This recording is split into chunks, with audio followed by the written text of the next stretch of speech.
प्रिय छात्र छात्राओं, इस वीडियो में हम जिस विषय पे चर्चा करेंगे वो विषय है जैन धर्म और बौद्ध धर्म में। मैंने आपको पिछले वीडियो में उनके मध्य जो समानताएं हैं वो क्या क्या हैं उनका जिक्र किया। आज हम इस वीडियो में चर्चा करेंगे जैन धर्म और बौद्ध धर्म के मध्य असमानता, यानी उनमें भेद क्या है। काफ़ी कुछ समानताओं के बावजूद भी इनमें कुछ बातों को लेकर मतभेद है, भेद है, जो इस प्रकार है।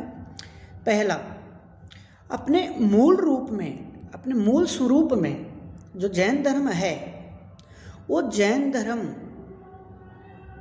6ठी सदी ईसा पूर्व की देन नहीं है, बल्कि वो वैदिक धर्म, ब्राह्मण धर्म के समान ही प्राचीन है। इस प्रकार जैन धर्म बौद्ध धर्म से प्राचीन धर्म है। जो दूसरी जो इनमें अंतर है वो ये है, दोनों धर्मों का अंतिम लक्ष्य तो एक समान प्रतीत होता है। यानी अंतिम लक्ष्य कौन सा? निर्वाण, मुक्ति, अर्थात मोक्ष प्राप्त करना। लेकिन ऊपरी जो बातों से देखने तो एक समान लगता है, लेकिन दोनों में अंतर है। जैसे जैन धर्म में मोक्ष यानी कैवल्य का अर्थ दुख रहित अर्थात आत्मा का सदानंद में मिल जाना है, परंतु बौद्ध धर्म में मोक्ष अर्थात निर्वाण का अर्थ व्यक्तित्व के पूर्ण विनाश से है, अर्थात जब सभी प्रकार की वासना या आसक्ति से मुक्त हो जाता है। जैन धर्म के अनुसार मोक्ष की प्राप्ति मृत्यु के पश्चात ही संभव है, जबकि बौद्ध मत के अनुसार मनुष्य इस जीवन में भी निर्वाण प्राप्त कर सकता है, उसके लिए मृत्यु आवश्यक नहीं है। यानी जो दूसरा भेद है, अंतर है, वो उसे हम इस प्रकार समझ सकते हैं कि जो मुक्ति यानी मोक्ष जो दोनों का अंतिम लक्ष्य है, लेकिन उन दोनों में मौलिक अंतर है। जैसे बुद्ध और बौद्ध धर्म कहता है कि निर्वाण के पश्चात भी मनुष्य जीवित रह सकता है, यानी मृत्यु के बाद ही मोक्ष मिले ये जरूरी नहीं है। मोक्ष के बाद, निर्वाण के बाद भी मनुष्य जीवित रह सकता है, उसके लिए मृत्यु आवश्यक नहीं है। जबकि जैन धर्म कहता है कि नहीं, निर्वाण अर्थात कैवल्य, मोक्ष, मुक्ति मृत्यु के बाद ही संभव है। तो ये दूसरा अंतर है जैन और बौद्ध धर्म में। दोनों धर्मों में निर्वाण अर्थात मुक्ति को प्राप्त करने के जो साधन हैं उनमें भी अंतर है। जैसे जैन धर्म के अनुसार तपस्या, उपवास और काया क्लेश आदि से मोक्ष प्राप्त हो सकता है। यानी जैन धर्म इसके लिए जो विधान करता है, मार्ग बताता है, तपस्या, कठोर तपस्या, व्रत, उपवास आदि। लेकिन जैन धर्म के विपरीत बौद्ध धर्म इसके लिए कठोर मार्ग का अनुसरण नहीं करता, बल्कि वो मध्यम मार्ग का अनुसरण करता है कि मनुष्य को मध्यम मार्ग का अनुसरण करना चाहिए। उसके अनुसार अत्यधिक शारीरिक कष्ट और विलासमय जीवन दोनों ही अवांछनीय है, जिनकी जरूरत नहीं है। व्यवहार में बौद्ध धर्म की अपेक्षा जैन जो है जैन धर्म मुक्ति के लिए त्रिरत्नों का विधान करता है, कठोर मार्ग बताता है। इसके विपरीत बौद्ध धर्म मुक्ति के लिए, निर्वाण के लिए अष्टांगिक मार्ग का विधान करता है और सरल मार्ग पर जोर देता है। वैसे दोनों धर्म अहिंसावादी हैं। अगर हम बात करें कि हिंसा अहिंसा पर कौन ज़्यादा जोर देता है, तो कोई भी धर्म हिंसा का समर्थन नहीं करता। और लेकिन अहिंसा की बात करते हैं तो जैन धर्म भी अहिंसावादी और बौद्ध धर्म भी अहिंसावादी। लेकिन जो जैन धर्म अत्यधिक अहिंसावादी धर्म है बजाय बौद्ध धर्म के। इसके अलावा पांचवा जो अंतर है, जैन धर्म आत्मा की सत्ता में विश्वास करता है, यानी वो आत्मवादी है, अनेकात्मवादी है, यानी वो पृथ्वी के कण कण में आत्मा का निवास मानता है। इसके विपरीत हम जैन धर्म के विपरीत बौद्ध धर्म की बात करते हैं तो जैन धर्म तो आत्मा की सत्ता में मानता है, विश्वास करता है, जबकि एक ही नहीं अनेक आत्माएं, पृथ्वी के कण कण में आत्माओं का निवास मानता है। लेकिन बौद्ध धर्म अनात्मवादी है, अर्थात आत्मा की सत्ता में विश्वास नहीं करता। दोनों ही धर्म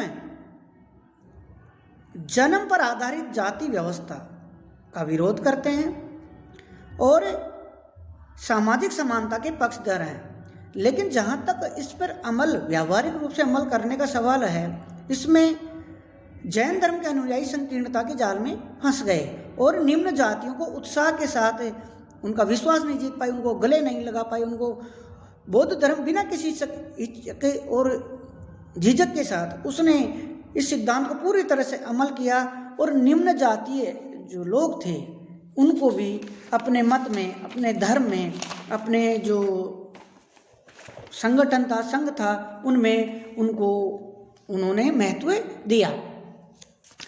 सातवें जो इनमें अंतर है वो है कि जहाँ तक धार्मिक सहिष्णुता का सवाल है, धार्मिक सहिष्णुता से तात्पर्य और धर्मों के प्रति उनका रुझान क्या है।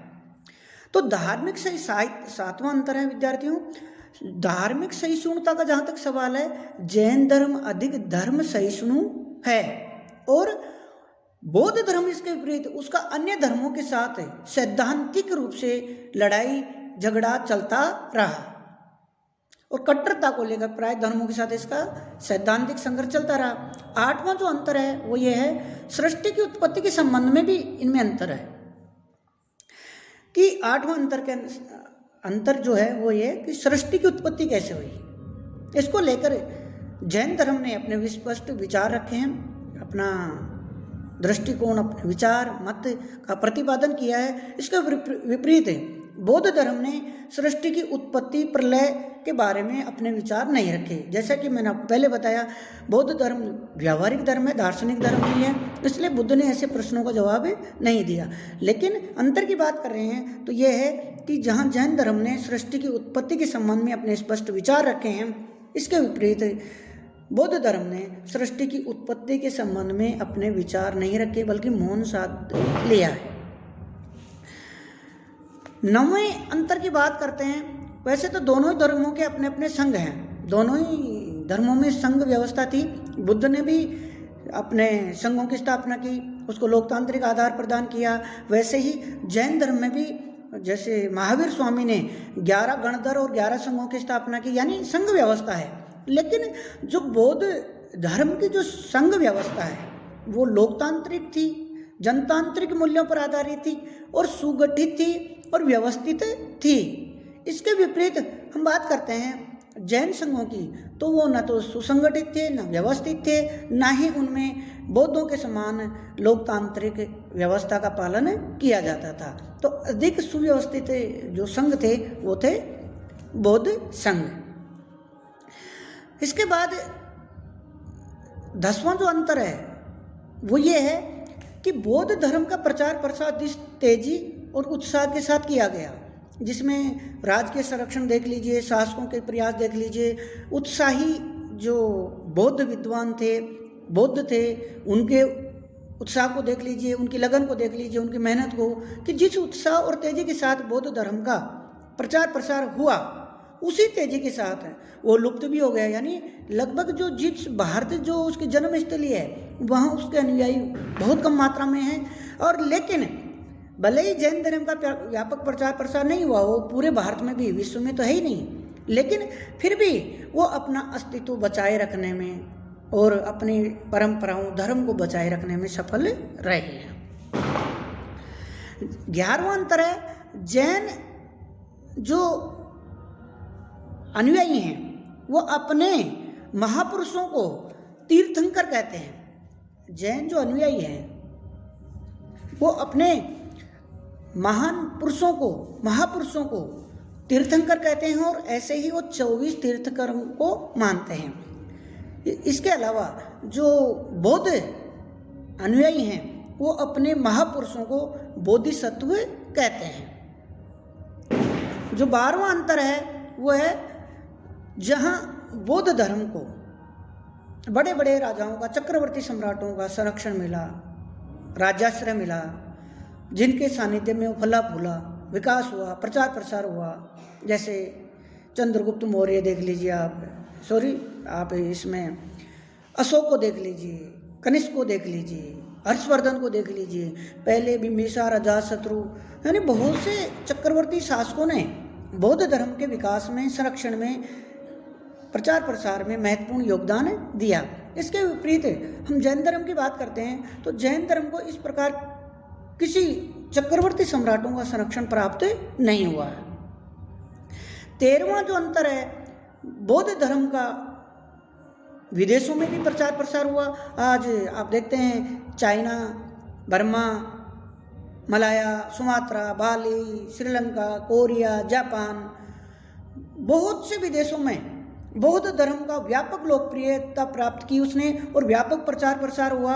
और आज भी वो उन देशों में काफ़ी प्रसिद्ध धर्मों में से एक, महत्वपूर्ण धर्मों में से एक है। लेकिन जैन धर्म की बात करते हैं तो जैन धर्म के जो अनुयायी थे उन्होंने इस प्रकार का कोई उत्साह नहीं दिखाया और जैन धर्म का विदेशों में प्रचार प्रसार करने का कोई प्रयास नहीं किया। इस प्रकार हम जैन धर्म और बौद्ध धर्म का तुलनात्मक अध्ययन करने के पश्चात इस निष्कर्ष पर पहुंचते हैं कि उनमें काफ़ी समानताएं भी हैं बहुत सी चीज़ों को लेकर, और बहुत सी चीज़ों को लेकर, बातों को लेकर, विचारों को लेकर उनके आपस में जो भेद भी है, यानी अंतर भी दिखाई देता है।